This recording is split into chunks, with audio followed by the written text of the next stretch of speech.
Go ahead, just say your name. Tony Gardner. Okay, so I just would like you to first tell me where you lived when you were younger, and because you lived in the South. Right. But I wanted to know specifically where and what kind of family you grew up in, and just give me a sense of the time and stuff like that. Well, when I was about 2, we moved from Baltimore to Tuscaloosa, Alabama, so that I moved into my parents, into that culture, and my parents were not of that culture.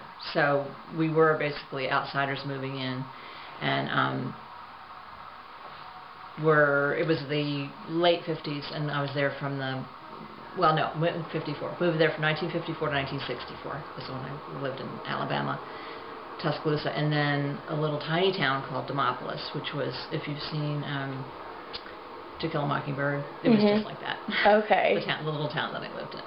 Okay, and so, well, the schools had just been well, technically the schools were supposed to be integrated in 1954, correct?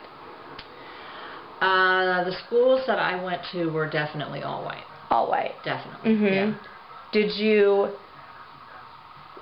associate with any blacks? Have any black friends? I don't know. Well, at that time, I mean, the normal thing was that the only blacks that you would know would be, people that worked for you. You wouldn't have social friends that were blacks. The civil rights movement was definitely very active at the time. Some friends of my parents actually had a newspaper in Anniston, Alabama, and their lawn was burned with a cross. Was burned on their lawn because they were supporting civil rights in their newspaper. So that was very real. And actually, their daughter, I just can't know if I remember this right or not, but I think their daughter was actually murdered for defending civil rights. Oh my gosh. That's just like a childhood memory just coming back to me when I was telling you that.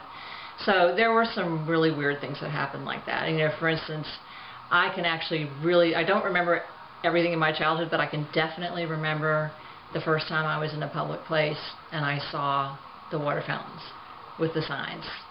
Because the white water fountain was bigger and it said for whites only, and then there was a smaller water fountain and it just said colored. So it was, for a child, I just didn't understand that. It was very strange to me.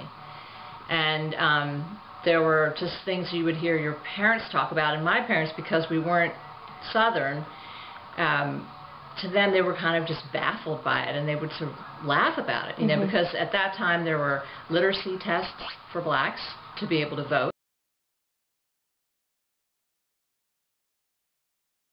So here's the story I was telling you about where my father was working at Gulf States Paper. There was a worker in the paper mill that was hurt, and he was black. And so they called the ambulance, but the colored ambulance was out, and only the white ambulance was there, and they wouldn't come to pick up a black man. So my father actually, there was nobody, here's this guy, his hand was cut, he was bleeding all over everything, and so my dad actually put him in the back of his car and took him to the hospital because no ambulance would pick him up.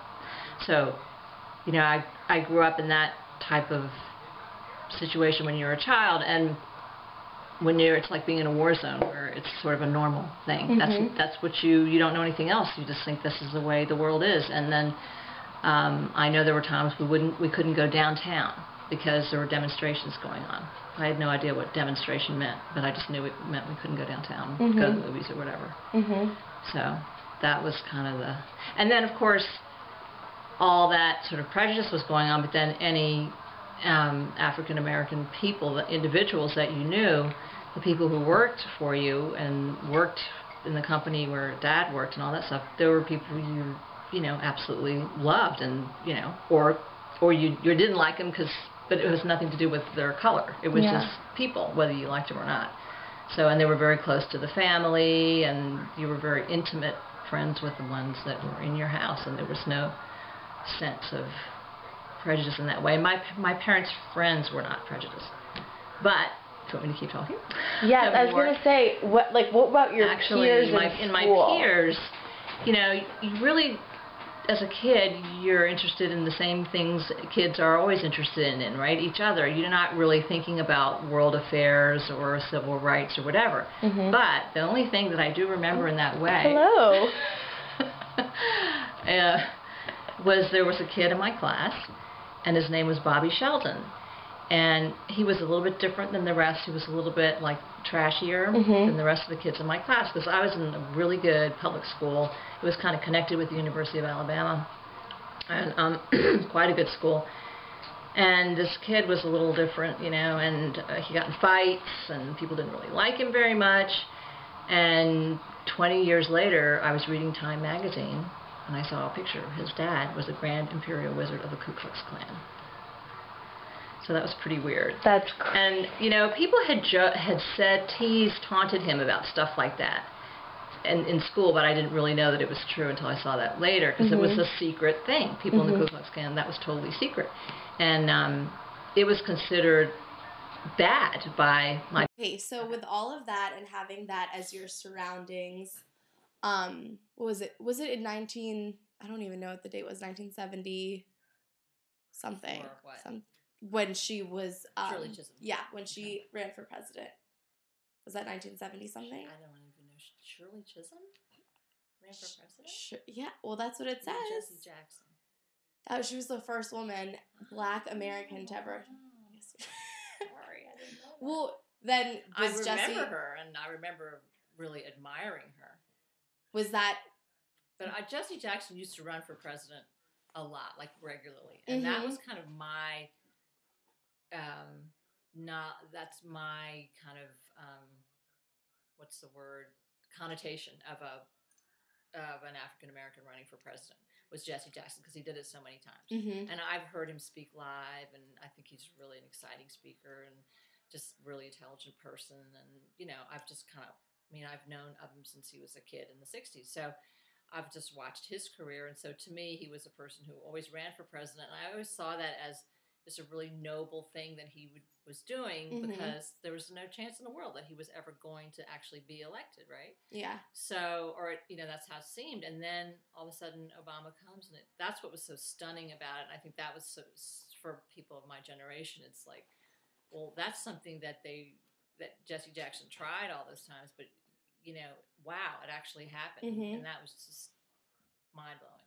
Yeah. So in regards to the Obama presidency, like, what do you just feel it was the right timing? It was the right candidate? Like, why Obama and not all the others who had tried? And well, I do think, yeah, maybe people were more ready for it. Maybe Oprah had something to do with it. I don't know. She made people maybe more comfortable. I think people from my generation, you know, a lot of the, you know, we knew about the Black Panthers and Black Power and all that kind of thing. And I think a lot of people were afraid. And I mean, Jesse Jackson was never that way. He was always more of a non-threatening, but not like, oh, well, I don't know if you could say Obama was non-threatening to the people that are going to feel threatened no matter. Yeah. You know, there's certain people that are just going to feel threatened by that no matter what, for whatever reason they have. I guess it's just a different culture. There's more integration now. I mean, certainly I can tell by, you know, I had this little test I did with the kids, because their school was well integrated. The Catholic school they went to was very well integrated, and their friends, they seemed not to notice what color their friends were. And to me, from my generation, that was different, because I didn't go to school with very many African Americans, or let's be honest, any, until I went to college. And I one time said Marina was playing with two little friends. One was black and one was white, and she was talking about them, and I didn't know what their names were. And I said, which one is this one you were talking about? And I was wondering if she was going to say the black one or the white one, whatever. And she said, the one with green shorts. So to me, that was showing me that your generation, they're just friends. You know, that's not your identifying marker or whatever. And so I think a lot of young people elected Obama. Yeah. I think that's a fact. And so I think that was probably what it was. are you happy that he? I mean, like, do you think that him becoming president is like an outcome of the fact that we've progressed so much and racial tensions have like died down, or it's just because In other words, is it a fluke thing, or does it yeah, I mean, symbolize like real change? yeah, that like basically do you that's yes, that is like do you think there it's is progress. Mhm. I wouldn't say that we've gone over the Mhm. thing. I think there's progress because I think, for instance, now the press, will criticize him for whatever reason they want to, Mhm. and having race having nothing to do with it. I think some people would, accuse the press in the beginning of not wanting to criticize him because he was black, and so they didn't want, they wanted to seem as they didn't want to seem like they were racist, so they didn't want to say anything against him. And I think that's died down. I think people are now they're just seeing him as a politician, and I think that it does mark a change, so that people now have experienced treating a black man as any other politician. So I think that's pretty big progress. But well, yeah, no, yeah, thank you. That was great.